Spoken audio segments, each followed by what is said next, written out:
এবার মির্জা ফখরুল ইসলাম আলমগীর সরাসরি নির্দেশ দিয়েছেন আওয়ামী লীগের নিষেধাজ্ঞা প্রত্যাহার করে আওয়ামী লীগকে সচল করতে।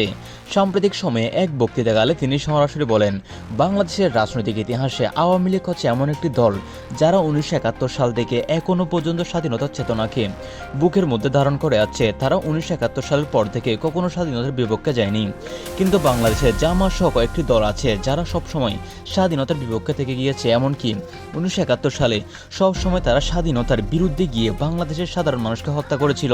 সেই অনুযায়ী আওয়ামী লীগ অনেক ভালো, তাই আওয়ামী লীগের নিষেধাজ্ঞা প্রত্যাহার করে আওয়ামী লীগকে সচল করা হোক।